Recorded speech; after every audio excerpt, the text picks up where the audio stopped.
Levels of biological organisation में हमने देखना है कि कोई भी जो लिविंग ऑर्गेनिजम्स हैं उनमें सबसे सिंपलर कौन सी ऐसी चीज़ है या कौन सी ऐसा मैटर है जो कंबाइन करके कॉम्प्लेक्स लिविंग ऑर्गेनिज्म को बनाता है। हम एक यहाँ पे सिंपलर से कॉम्प्लेक्स लेवल्स की स्टडी करेंगे कि किस तरह से लिविंग ऑर्गेनिजम्स सिंपलर कंपाउंड्स या यूनिट्स कंबाइन करके कॉम्प्लेक्स को बनाएंगे। लेकिन इनको स्टडी करने से पहले यहाँ पे शॉर्ट क्वेश्चन में आपको आ सकता है बायो एलिमेंट्स की डेफिनेशन गिवन है। एलिमेंट्स की डेफिनेशन आप लोगों ने पहले केमिस्ट्री में पढ़ी होगी। एलिमेंट्स किसी भी मैटर का सबसे स्मॉलेस्ट पार्टिकल है जिसे आप फर्दर डिवाइड नहीं कर सकते, ये वही एलिमेंट्स हैं। लेकिन यहाँ पे हमने बायो साथ ऐड कर दिया। इट मीन्स कि ये वो वाले बायो एलिमेंट्स हैं जो कि लिविंग ऑर्गेनिजम्स के अंदर मौजूद होते हैं। ठीक है, ये वही एलिमेंट्स हैं, लेकिन यहाँ पे हमने कौन से एलिमेंट्स देखने हैं जो कि जस्ट लिविंग ऑर्गेनिजम्स की बॉडी के अंदर है। टोटल एलिमेंट्स जो आपने केमिस्ट्री में पढ़े थे उन एलिमेंट्स का नंबर 92 है। उन 92 में से जस्ट 16 आपके ऐसे एलिमेंट्स हैं जो कि लिविंग ऑर्गेनिजम्स की बॉडी के अंदर मौजूद होते हैं। इन 92 में से जस्ट 16 लिविंग ऑर्गेनिजम्स की बॉडी के अंदर हैं। तो जो लिविंग ऑर्गेनिजम्स की बॉडी के अंदर मौजूद हैं इन एलिमेंट्स को आपने बोला ये बायो एलिमेंट्स हैं। ये बायो एलिमेंट्स आपकी बुक में गिवन है एक ग्राफ की फॉर्म में। वो आप ग्राफ बुक से भी याद कर सकते हैं, लेकिन मैं आपको यहाँ पे थोड़ा सा लिखवा देती हूँ कि इन 16 में से जो 6 एलिमेंट्स हैं, टोटल 16 आपके बायो एलिमेंट्स हैं, इनमें से 6 बायो एलिमेंट्स ऐसे हैं जो कि आपकी बॉडी का 99% मास बना रहे होते हैं।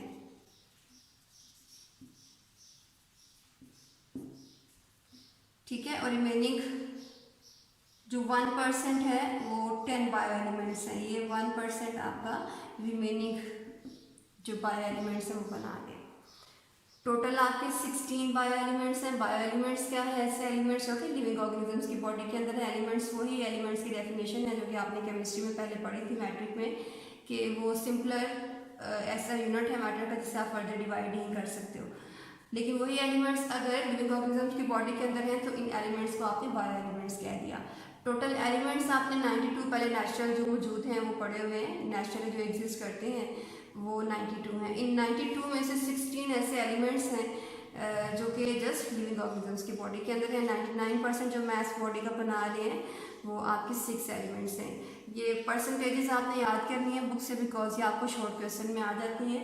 इनमें से 6 ऐसे एलिमेंट्स जो कि आपकी बॉडी का 9% मास बना रहे हैं। ये इंपॉर्टेंट शॉर्ट क्वेश्चन है। ये ग्राफ की फॉर्म में आपकी बुक में गिवन है, वो आपने याद कर लेना है। यहाँ पे जस्ट मैं आपको परसेंटेजेस लिखवा देती हूँ।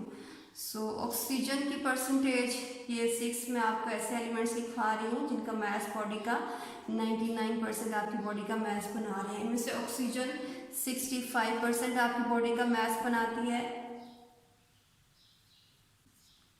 कार्बन 18% बॉडी का मास बना रही है। रिमेनिंग इसमें से हाइड्रोजन 18% इस 99% में से आपकी बॉडी के अंदर मौजूद है। Hydrogen 10% and carbon 18%। रिमेनिंग में नाइट्रोजन आपकी बॉडी का टोटल 3% मास कंप्लीट करती है। Calcium 2% and phosphorus 1%। ये वो ऐसे 6 बायो एलिमेंट्स हैं जो कि आपकी बॉडी का 99% मास बनाते हैं। और ये आपने शॉर्ट क्वेश्चन के लिए याद करना है, ये इंपॉर्टेंट है शॉर्ट क्वेश्चन में आपके एग्जाम्स के पॉइंट ऑफ व्यू से। हमने टोटल बोला था 16 बायो एलिमेंट्स।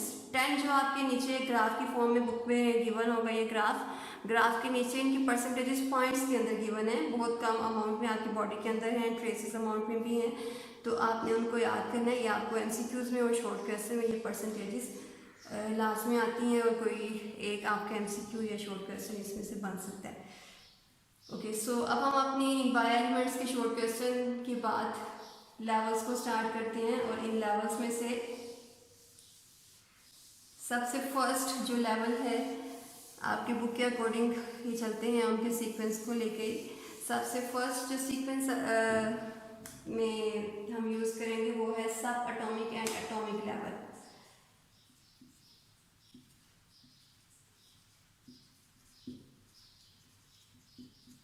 सब एटॉमिक एंड एटॉमिक लेवल।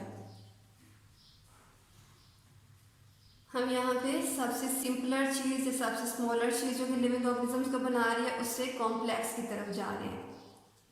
ठीक है, सो यहाँ पे हमने लिखा सब एटॉमिक और एटॉमिक लेवल है। इट मीन्स कि ये वाला जो लेवल है ये सबसे सिंपलर है और सबसे स्मॉलेस्ट है। किसी भी चीज़ को आप देख लें, किसी भी मैटर को देख लें, वो एटम्स की बनी होती है और एटम्स के अंदर 3 पार्टिकल्स होते हैं। यहाँ पे मैंने लिखा सब एटॉमिक पार्टिकल्स। सब एटॉमिक पार्टिकल्स और एटॉमिक लेवल में सबसे छोटा एटम है। एटम के अंदर फॉर एग्जांपल हम यहाँ पे एक एटम ड्रॉ कर लेते हैं। एक न्यूक्लियस होगा, उस न्यूक्लियस के अंदर प्रोटॉन्स हैं और न्यूट्रॉन्स हैं। ये न्यूक्लियस है, प्रोटॉन्स और न्यूट्रॉन्स, और इसके बाहरी शेल्स में इलेक्ट्रॉन्स होते हैं। इलेक्ट्रॉन्स के ऊपर आपने पढ़ा हुआ है पहले नेगेटिव चार्ज है और प्रोटॉन के ऊपर पॉजिटिव चार्ज होता है और न्यूट्रॉन के ऊपर न्यूट्रल या फिर जीरो चार्ज है। ओके, सो किसी भी चीज़ को जो चीज़ बना रही है सबसे स्मॉलर एटम्स हैं, एटम्स कंबाइन करेंगे और वो कॉम्प्लेक्स की तरफ हम मूव करते जाएंगे। सो सबसे स्मॉलर एटम्स हैं और एटम्स के अंदर सब एटॉमिक पार्टिकल्स हैं। अब सेकंड जो लेवल एटम्स के बाद है वो है मॉलिक्यूलर लेवल।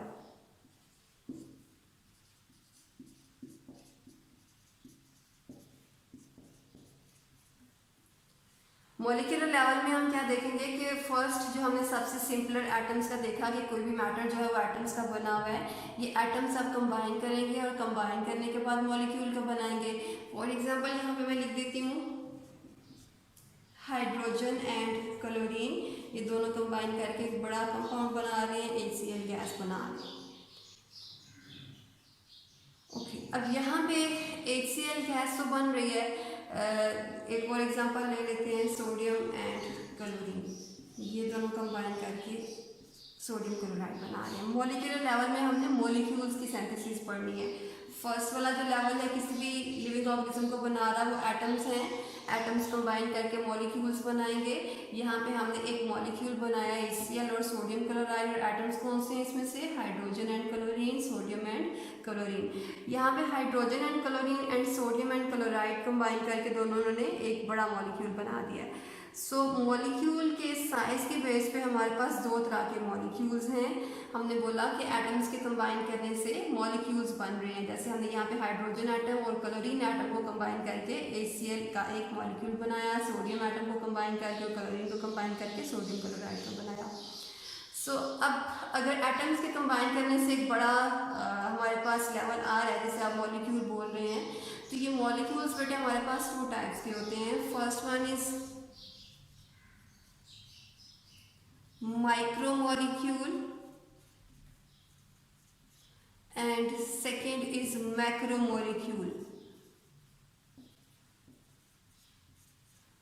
ये डिवीजन हमने इनके वेट की बेसिस पे की है, इनका मॉलिक्यूलर वेट, इनका कितना वेट है उसके बेसिस पे की है। माइक्रो बेटे, माइक्रो का मीनिंग होता है स्मॉल। सो ये वो वाले मॉलिक्यूल्स हैं जिनका स्मॉल वेट है। सो माइक्रो मॉलिक्यूल्स वो सारे मॉलिक्यूल्स जो एटम्स कंबाइन कर रहे हैं, और एटम्स कंबाइन करने के बाद अगर बहुत स्मॉलर साइज का या लेस साइज का कोई मॉलिक्यूल बनाएंगे तो इसे आप कहते हैं कि ये माइक्रो मॉलिक्यूल है। मैक्रो मॉलिक्यूल्स में मैक्रो का मीनिंग क्या है? लार्ज। ये कौन सा मॉलिक्यूल है? जिनका वेट ज़्यादा होता है। ठीक है, इनके नेम में आपको हिंट मिल जाएगी। माइक्रो मॉलिक्यूल्स ऐसे मॉलिक्यूल्स जिनका मॉलिक्यूलर वेट ज़्यादा है। ठीक है, तो यहाँ पे लिख देते हैं जिनका मॉलिक्यूलर वेट ज़्यादा है और कम है, माइक्रो मीन स्मॉल। और मैक्रो मॉलिक्यूल्स ऐसे सारे मॉलिक्यूल्स जिनका मॉलिक्यूलर वेट ज़्यादा होगा। ओके, अब यहाँ पे एग्जांपल्स ले लेते हैं कि अगर हम कह रहे हैं माइक्रो मॉलिक्यूल का वेट कम है, मैक्रो मॉलिक्यूल का वेट ज़्यादा है, तो इनकी एग्जांपल ले लेते हैं। यहाँ पे मैं लिख देती हूँ कोई भी कार्बन डाइऑक्साइड का मॉलिक्यूल या वाटर का मॉलिक्यूल, इनका वेट कम है, ये माइक्रो मॉलिक्यूल्स में आएंगे। कोई भी हाई वेट फाइल ले लेते हैं प्रोटीन। प्रोटीन का अगर आप लिखो मॉलिक्यूलर फॉर्मूला, उसमें एक जनरल फॉर्मूला मैं लिख देती हूँ। ये सारे एटम्स कंबाइन करके एक अमीनो एसिड बना रहे हैं जो कि सबसे स्मॉलर एक मॉलिक्यूल होता है। ओके, एक प्रोटीन के मॉलिक्यूल में जस्ट ये एक ऐसा मॉलिक्यूल नहीं है, बहुत से ऐसे मॉलिक्यूल इसके साथ कंबाइन हो सकते हैं, बहुत से ऐसे मॉलिक्यूल्स कंबाइन हो सकते हैं। इट मीन्स कि ये वाला जो प्रोडक्ट आपके पास आएगा, इस प्रोडक्ट का वेट इन मॉलिक्यूल्स के कंपैरिजन में ज़्यादा है। इनका वेट ज़्यादा होने की वजह से आप कह रहे हो कि ये मैक्रो मॉलिक्यूल है, इनका वेट कम है, इसलिए आप कहते हो कि ये माइक्रो मॉलिक्यूल्स हैं। जस्ट हमने इन मॉलिक्यूल्स की, वो मॉलिक्यूल्स जो कि एटम्स के कंबाइन करने से बने हैं, इनकी डिवीजन हमने किस बेस पे की है, इनका वेट कितना है। अगर इनका वेट कम है तो ये माइक्रो मॉलिक्यूल्स हैं, अगर वेट ज़्यादा है तो ये मैक्रो मॉलिक्यूल्स हैं। आपको ये शॉर्ट क्वेश्चन में सेपरेटली भी आ सकते हैं इन दोनों का डिफरेंस, माइक्रो मॉलिक्यूल और मैक्रो मॉलिक्यूल। आपने क्या करना है कि इनकी डेफिनेशन लिखने के बाद आपने एक एक एग्जाम्पल साथ इनकी कोट कर देनी है। ठीक हो गया। माइक्रोमोलिक्यूल एंड मैक्रोमोलिक्यूल्स की डिवीजन के अलावा आपकी बुक में एक और डेफिनेशन इंपॉर्टेंट है, वो गिवन है organic molecules and inorganic molecules. Organic molecules बेटे वो सारे मॉलिक्यूल्स हैं जिनके अंदर कार्बन और हाइड्रोजन ये दोनों एटम्स मौजूद होते हैं। इनऑर्गेनिक वो सारे मॉलिक्यूल्स जिनके अंदर कार्बन या फिर हाइड्रोजन, इन दोनों में से कोई एक हो सकता है, लेकिन दोनों एक साथ किसी मॉलिक्यूल के अंदर मौजूद नहीं होते, तो इन सारे मॉलिक्यूल्स को आप इनऑर्गेनिक बोलेंगे। हम एक एग्जांपल यहाँ पे ले लेते हैं कि अगर इसको एक्सप्लेन करना चाहते हैं तो किस तरह से करेंगे। ऑर्गेनिक मॉलिक्यूल्स हमने बोला है ऐसे सारे मॉलिक्यूल्स जिनके अंदर कार्बन और हाइड्रोजन एक साथ मौजूद है। यहाँ पे मैं कुछ एग्जांपल्स लिख रही हूँ, आप लोग जज करें कि इनमें से कौन से ऑर्गेनिक हैं और कौन कौन से इनऑर्गेनिक है। फॉर एग्जांपल ये वाटर लिख दिया मैंने, कार्बन डाइऑक्साइड का फॉर्मूला लिख दिया, ये मैंने ग्लूकोज का फॉर्मूला लिख दिया। इनमें से फर्स्ट आप देख सकते हैं इसमें हाइड्रोजन है, ऑक्सीजन है। आपने बताना है कि ये ऑर्गेनिक है या इनऑर्गेनिक है, ये कौन सा होगा, ये इनऑर्गेनिक है बिकॉज इसमें हाइड्रोजन तो है लेकिन कार्बन नहीं है। सेकंड वाले में कार्बन है लेकिन हाइड्रोजन नहीं है, सो ये भी आपका इनऑर्गेनिक होगा। थर्ड वाले में अगर आप देखें तो कार्बन भी है और हाइड्रोजन भी है, सो ये वाला मॉलिक्यूल आपका ऑर्गेनिक है। ये दोनों डिफरेंसेस आपको माइक्रो मॉलिक्यूल का, मैक्रो मॉलिक्यूल का, ऑर्गेनिक और इनऑर्गेनिक मॉलिक्यूल्स, ये दोनों डिफरेंसेस बेटे आपको आ सकते हैं। तो ये डिफरेंसेस आपने शॉर्ट क्वेश्चन के लिए भी याद करने हैं। जब आपको शॉर्ट क्वेश्चन आए तो आपने पहले डेफिनेशन लिखने के बाद उनकी एग्जाम्पल साथ जरूर कोट करनी है। ठीक है। ये दो हमने बायोलॉजिकल ऑर्गेनाइजेशन के दो लेवल्स पढ़े कि किसी भी बॉडी को सबसे छोटा जो पार्ट है वो एटम है, एटम्स कंबाइन करके मॉलिक्यूल्स बनाएंगे। मॉलिक्यूल्स हमारे पास टू टाइप्स के हो सकते हैं, माइक्रो एंड मैक्रो मॉलिक्यूल और organic and inorganic molecule.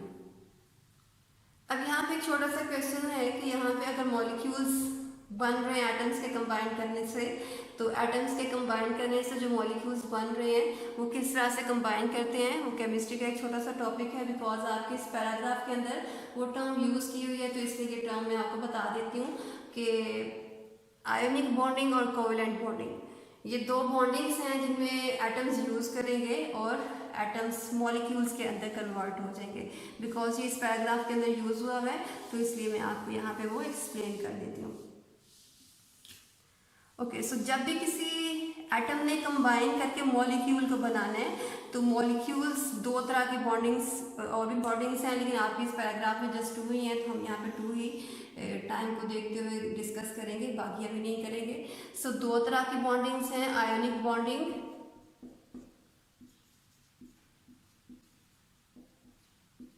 And covalent bonding.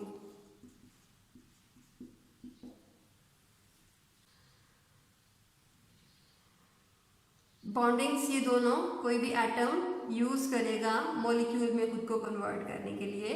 अब अगर हम कह रहे हैं कि कोई भी एटम जब मॉलिक्यूल में कन्वर्ट होगा तो ये दोनों बॉन्डिंग्स के थ्रू होगा। इन दोनों में डिफरेंस क्या है कि आयोनिक बॉन्ड में हमने पहले बात की थी सब एटॉमिक पार्टिकल्स में कि किसी भी एटम के बाहर शेल में इलेक्ट्रॉन्स हैं और न्यूक्लियस के अंदर प्रोटॉन्स और न्यूट्रॉन्स हैं।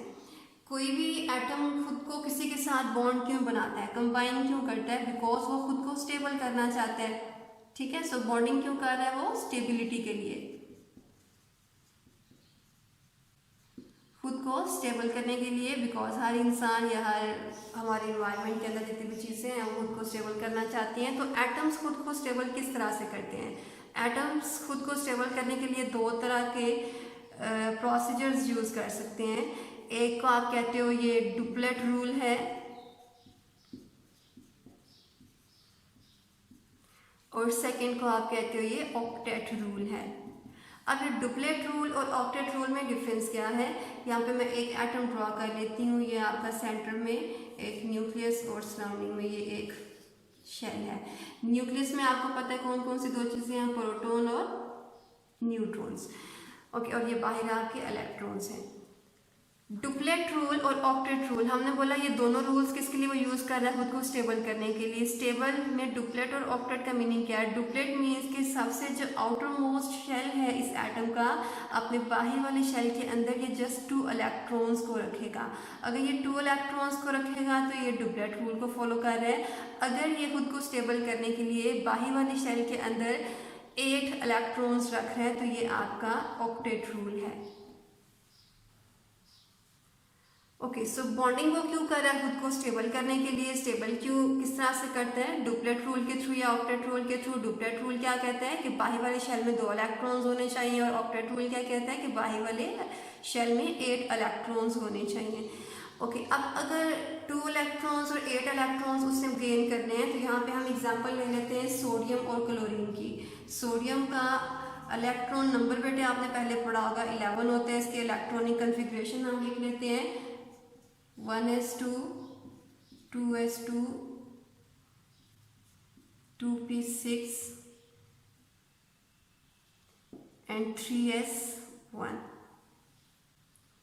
ओके, एक हम यहाँ पे ड्रॉ भी कर लेते हैं कि ये एंड सेंटर में इसका न्यूक्लियस, बाहर ये एक सबसे पहले वाला शेल जिसमें 2 इलेक्ट्रॉन्स हैं, ये सेकंड वाला शेल जिसमें टोटल 8 इलेक्ट्रॉन्स होने चाहिए, 2 4 6 and 8।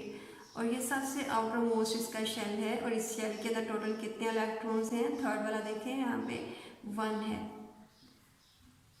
Okay, so for example हम चाह रहे हैं कि ये सोडियम क्लोरीन के साथ कंबाइन करें। क्लोरीन का इलेक्ट्रॉन नंबर बेटे आपको पता है 17 है। 17 के इलेक्ट्रॉनिक कन्फिग्रेशन लिख रहे हैं यहाँ पे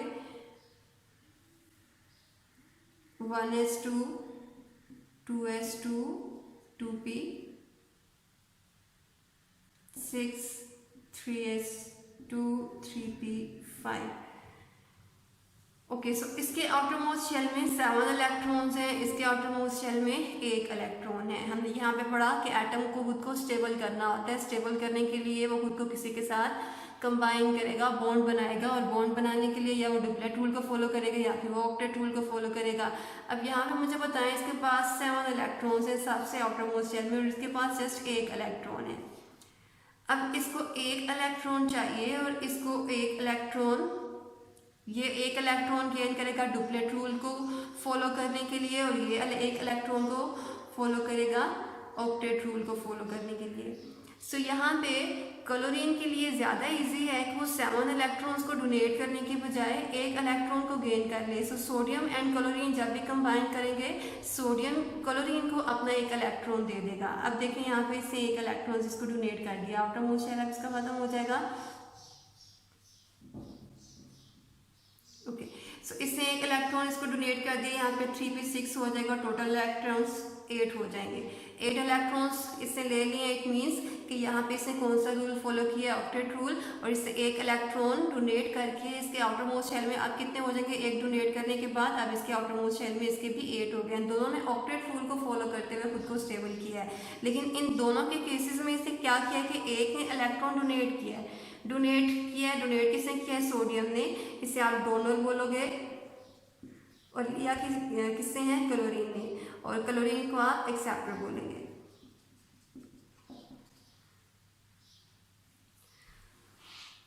ओके, सो जो भी एटम यहाँ पे इलेक्ट्रॉन को डोनेट करेगा, उसके ऊपर सोडियम है तो इसने इलेक्ट्रॉन को डोनेट किया, मीन्स के निकाल दिया अपने आप से, तो ये इसके ऊपर पॉजिटिव चार्ज आ जाएगा, ये इलेक्ट्रॉन इसे डोनेट कर दिया। क्लोरीन ने ये वाला इलेक्ट्रॉन एक्सेप्ट किया, और एक्सेप्ट करने के बाद इसके ऊपर नेगेटिव चार्ज आ जाएगा। अब ये सोडियम का पॉजिटिव और क्लोरीन दोनों ऑपोजिट चार्जेस होने की वजह से एक दूसरे के साथ कंबाइन हो जाएंगे। अगर तो कोई ऐसी बॉन्डिंग है जिसमें 2 डिफरेंट इलेक्ट्रॉन्स, 2 डिफरेंट एटम्स एक दूसरे के साथ कंबाइन करने के लिए इलेक्ट्रॉन को डोनेट कर रहे हैं और एक्सेप्ट कर रहे हैं, तो ये बेटे आयोनिक बॉन्डिंग है। बिकॉज ये आपके इस पैराग्राफ के अंदर यूज़ थी, आपने केमिस्ट्री में पढ़ी होगी मैट्रिक में, लेकिन बिकॉज इस पैराग्राफ में यूज़ थी इसलिए मैंने ये सारी हिस्ट्री आपको थोड़ी सी बता दी। सो आयोनिक बॉन्डिंग के अंदर क्या होता है कि इलेक्ट्रॉन्स को डोनेट किया जाता है या एक्सेप्ट किया जाता है। जो डोनेट करते हैं उससे आप कैटाइन कहते हो, जो एक्सेप्ट करते हैं उससे आप एनाइन कहते हो। कैटाइन के ऊपर पॉजिटिव चार्ज आ जाएगा और एनाइन के ऊपर नेगेटिव चार्ज आ जाएगा। ओके बेटे, सो सेकेंड बॉन्डिंग जो आपकी टर्म यूज़ की हुई है मॉलिक्यूलर लेवल पे ही, जब एटम से कंबाइन करके मॉलिक्यूल्स बनाने हैं तो वो कोवेलेंट बॉन्डिंग है। कोवेलेंट बॉन्डिंग में जितने भी एटम्स कंबाइन कर रहे हैं, फॉर एग्जांपल ये हाइड्रोजन और हाइड्रोजन हम कहते हैं कि दोनों ने कंबाइन करना है, तो इनके जो दोनों इलेक्ट्रॉन्स हैं, फॉर एग्जांपल यहाँ पे इसका भी एक इलेक्ट्रॉन है, इसका भी एक इलेक्ट्रॉन है। अब दोनों चाहते हैं कि ये डुप्लेट रूल फॉलो करते हुए खुद को स्टेबल कर लें, तो स्टेबल करने के लिए क्या करेंगे कि ये दोनों इलेक्ट्रॉन्स एक दूसरे के साथ शेयर कर लेंगे। शेयर मीन कि ये वाला इलेक्ट्रॉन इसके वाले शेल में भी रोटेट करेगा और इसके शेल में भी रोटेट करेगा, इसका ये वाला इलेक्ट्रॉन अपने में भी रोटेट करेगा और दूसरे वाले में भी रोटेट करेगा। सो इनके ये दोनों ओवरलैप कर जाएंगे। ओवरलैपिंग की वजह से यहाँ पे इलेक्ट्रॉन्स शेयर हो रहे हैं और यहाँ पे डोनेट या एक्सेप्ट हो रहे थे। सो आयोनिक बॉन्डिंग में कोई भी इलेक्ट्रॉन डोनेट करेंगे वो या फिर एक्सेप्ट करेंगे, while in case of covalent bonding just sharing होती है। ओके बेटे, सो ये जस्ट टर्म्स हैं, आपने केमिस्ट्री में शायद पहले ये बॉन्डिंग पढ़ी होंगी मैट्रिक में, लेकिन बिकॉज इस पैराग्राफ के अंदर यूज़ की हुई थी इसलिए मैंने आपको दोबारा बता दी। लेकिन यहाँ पे हम लेवल्स पढ़ रहे थे, लेवल्स ऑफ बायोलॉजिकल ऑर्गेनाइजेशन, तो ये टर्म्स बिकॉज आपने याद कर दिया। लॉन्ग क्वेश्चन में आपको कोई 2 से लेवल आ जाते होते हैं, तो आपको इनकी डेफिनेशंस जो आपने पहले कंपैरिजंस पढ़े हैं माइक्रो, मैक्रो, ऑर्गेनिक और इनऑर्गेनिक के, उनके साथ साथ आपको ये चीज़ें भी याद होनी चाहिए। ओके, सो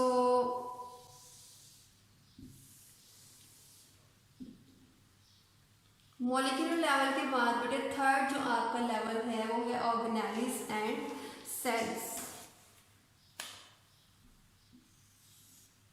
2 लेवल्स अभी तक आपने पढ़ लिए। सब एटॉमिक पार्टिकल्स कंबाइन करेंगे तो एटम को बनाएंगे, एटम्स कंबाइन करेंगे तो मॉलिक्यूल्स को बनाएंगे। सो एटम्स और मॉलिक्यूल्स यहाँ तक आपने फॉर्मेशन कर ली। अब मॉलिक्यूल्स अगर कंबाइन करेंगे तो क्या बनाएंगे? मॉलिक्यूल्स की 2 टाइप्स आपने पढ़ी थी, micro and macro molecule. Okay, अब यहाँ पे मॉलिक्यूल्स कंबाइन करने के बाद ऑर्गेनेली बनाएंगे। ये थर्ड बेटे आपका लेवल है, ऑर्गेनेली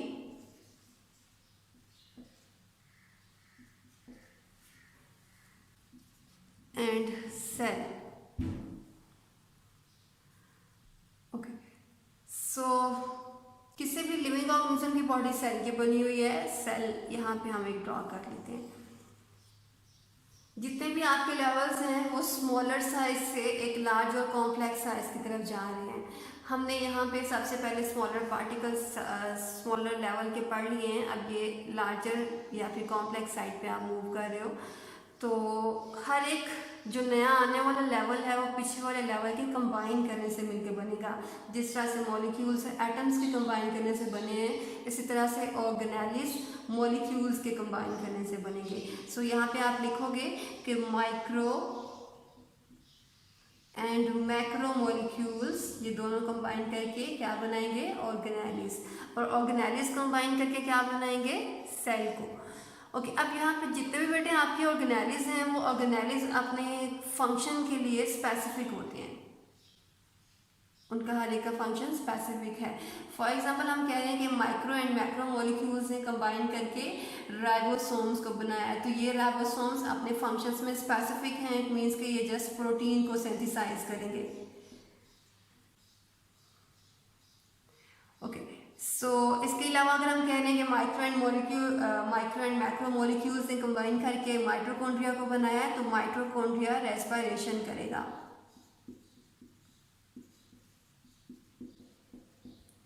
ठीक है, माइक्रो एंड मैक्रो मॉलिक्यूल्स जो आपने पहले पढ़े वो कंबाइन करके ऑर्गेनेलिस बना रहे हैं। ऑर्गेनेलिस हमारे सेल के अंदर मौजूद होते हैं और ये अपने फंक्शन के लिए स्पेसिफिक होते हैं। यहाँ पे हमने एग्जांपल ली, फॉर एग्जांपल ये राइबोसोम्स की थी और ये वाली एग्जांपल हमने यहाँ पे रेस्पिरेशन के लिए लिया है, तो ये माइटोकॉन्ड्रिया है। माइटोकॉन्ड्रिया और राइबोसोम्स ये दोनों अपने फंक्शन के लिए स्पेसिफिक हैं। ऑर्गेनेलिस कंबाइन करके सेल बनाते हैं। यहाँ पे इस पैराग्राफ के अंदर एक शॉर्ट क्वेश्चन बेटे इंपॉर्टेंट है, वो आपको आ सकता है कि ऑर्गेनेलिस ने कंबाइन करके सेल बनाया है। तो दो तरह के सेल्स आपके पास होते हैं, प्रोकैरियोटिक सेल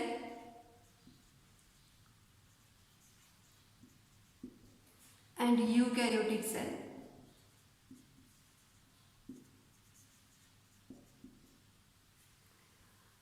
इंपॉर्टेंट डिफरेंस है ये और इसको नोट कर लें। प्रोकैरियोटिक सेल में आपने दो चीज़ें बतानी है कि प्रोकैरियोटिक सेल ऐसा सेल है जिसके अंदर न्यूक्लियस नहीं होता। किसी भी सेल के लिए 3 इंपॉर्टेंट चीज़ें होनी चाहिए तो तब आप उसको सेल कहते हैं, अदरवाइज वो सेल की कैटेगरी में इंक्लूड नहीं होगा। सबसे फर्स्ट उसके अंदर प्लाज्मा मेम्ब्रेन है,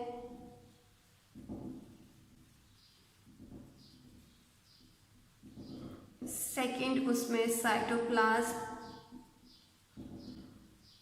और थर्ड उसमें न्यूक्लियस।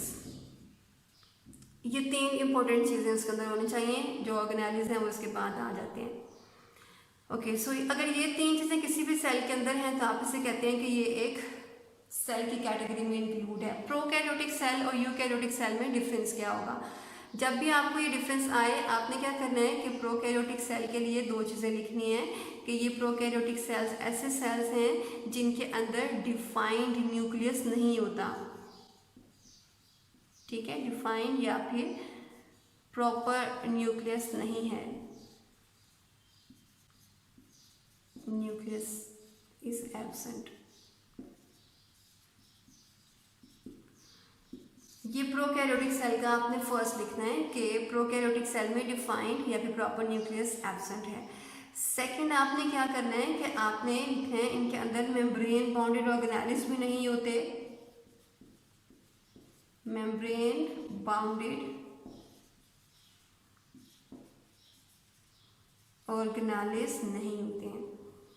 थर्ड आपने क्या करना है, अगर आपको ये शॉर्ट क्वेश्चन में आता है आपने एग्जांपल कोड कर देनी है और इसकी एग्जांपल में आपने बैक्टीरिया की एग्जांपल लिखनी है।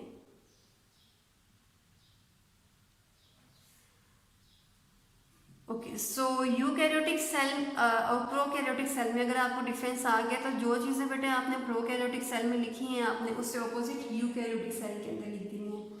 प्रोकैरियोटिक सेल में आपने लिखा कि इसके अंदर डिफाइंड न्यूक्लियस एब्सेंट है, इसके अंदर मेम्ब्रेन बाउंडेड ऑर्गेनेलिस भी एब्सेंट हैं।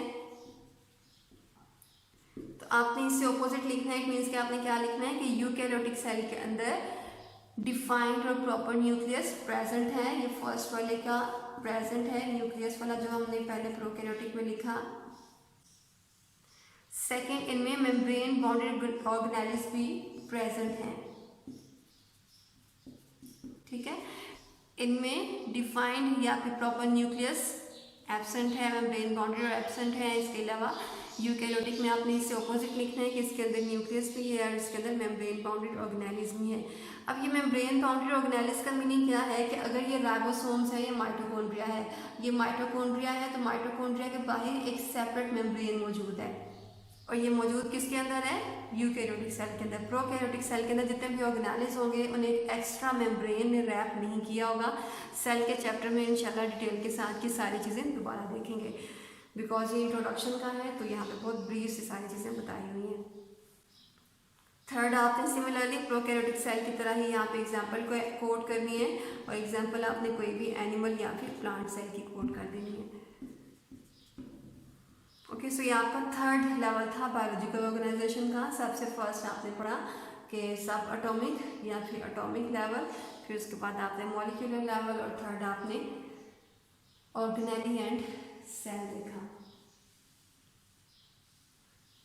ओके, सो जब भी हम ऑर्गेनेलिस की और सेल की बात करते हैं तो ऑर्गेनेलिस के दरमियान डिवीजन ऑफ लेबर होती है। अब ये डिवीजन ऑफ लेबर का मीनिंग क्या है कि यहाँ पे हर एक ऑर्गेनेलिस के साथ आप कह सकते हो कि हर एक ऑर्गेनेलिस को फंक्शन असाइन होता है। उसने अपना काम करना है, वो दूसरे का काम नहीं करेगा। तो जितना भी वर्कआउट है, जितना भी काम है सेल के अंदर मौजूद सारे ऑर्गेनेलिस को डिवाइड करके दिया गया होता है। फॉर एग्जांपल राइबोसोम से प्रोटीन्स बनानी है, माइटोकॉन्ड्रिया ने रेस्पिरेशन करनी है, ये वाला जो है ये सेल के एज अ ब्रेन वर्क करेगा। तो सारे जो ऑर्गेनेलिस हैं इनके दरमियान काम को डिवाइड करके, वर्क को डिवाइड करके दिया गया होता है। इट मीन्स कि इनके अंदर डिवीजन ऑफ लेबर हुई हुई है।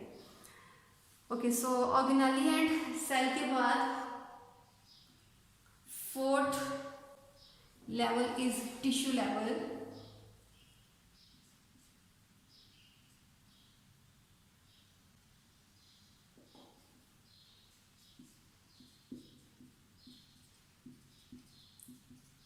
सारे लेवल्स बेटे आपको शॉर्ट क्वेश्चन में डेफिनेशंस में आ सकते हैं। इनके सब की डेफिनेशंस और इनकी एग्जांपल्स आपने अच्छे से याद करनी है। टिश्यू लेवल की एग्जांपल अगर हम देखें, पहले डेफिनेशन देख लेते हैं। जैसे हमने पहले बात की थी कि पीछे वाला लेवल कंबाइन करके आगे आने वाले नए लेवल्स को बनाएगा। तो पीछे हमने माइक्रो एंड मैक्रो मॉलिक्यूल्स को कंबाइन करके ऑर्गेनेली को बनाया, ऑर्गेनेलीज कंबाइन करके सेल को बना रहे हैं। अब ये जो सेल्स हैं ये कंबाइन करके ऑब्वियसली टिश्यूज़ को बनाएंगे। सो जब भी आपने इसकी टिश्यूज़ की डेफिनेशन लिखनी है तो आपने क्या लिखना है, सबसे पहले group of similar sales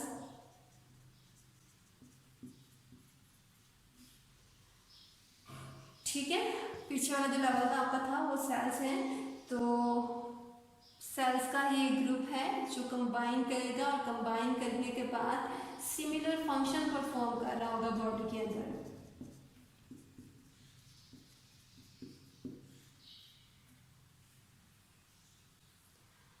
okay, so sales combine करके टिश्यूज बना रहे हैं और ये टिश्यूज एक सिमिलर फंक्शन परफॉर्म कर रहे हैं बॉडी के अंदर। यहाँ पे एग्जांपल इसकी डेफिनेशन के अंदर ये दोनों चीज़ें आपने लास्ट में लिखनी है, इसके बगैर आपकी डेफिनेशन कंप्लीट नहीं होगी।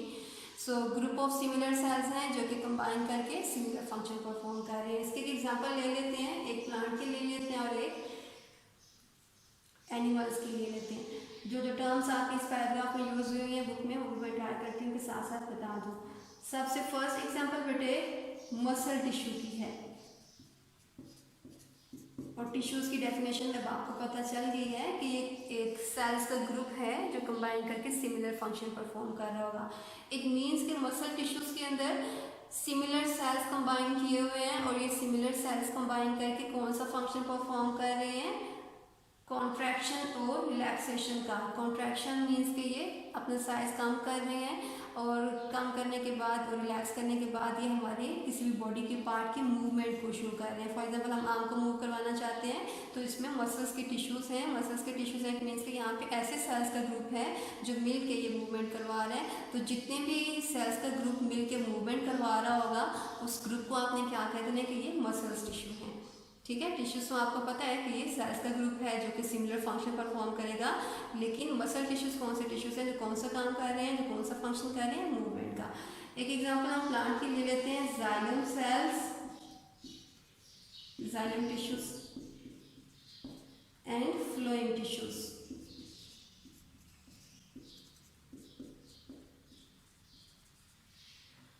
ओके, जाइलम टिश्यूज वो सारे टिश्यूज हैं बिकॉज ये भी सेल्स का एक ग्रुप है। तो जाइलम टिश्यूज वो सारे सेल्स जो कि कंबाइन करके क्या काम कर रहे हैं, ये वाटर को कंडक्ट कर रहे हैं। हम प्लांट्स की एग्जांपल ले रहे हैं, जो प्लांट्स की बॉडी के अंदर सेल्स का ऐसा ग्रुप जो जस्ट वाटर को कंडक्ट कर रहा है। वाटर को कंडक्ट आपको पता है एक प्लांट की बॉडी है, ये प्लांट का स्टेम है, ऊपर उसका लीव्स का पार्ट है और नीचे ये रूट्स हैं, ये नीचे सॉइल है।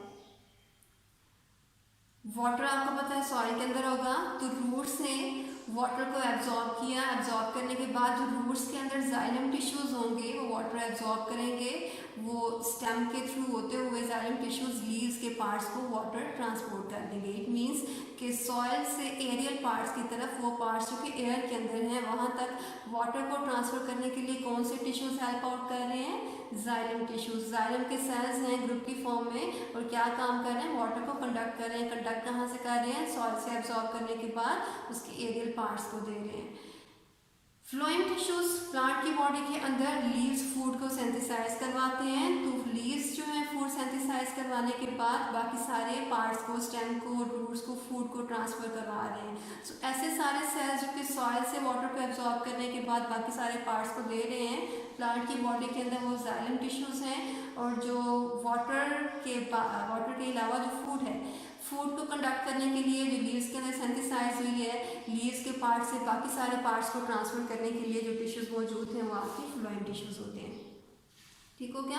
सो सिमिलरली आपने टिश्यू लेवल पढ़ा, टिश्यू लेवल के अंदर क्या पढ़ा कि आपके डिफरेंट जो सेल्स जो आपके पीछे पढ़े थे ऑर्गेनेलिस कंबाइन करके सेल बना रहे हैं, यहाँ पे सेल्स एक ग्रुप की फॉर्म में मौजूद हैं और ये ग्रुप की फॉर्म में जो सेल्स मौजूद हैं ये सारे के सारे एक ही काम कर रहे हैं और वो एक काम यहाँ पे हमने 3 एग्जाम्पल्स ली।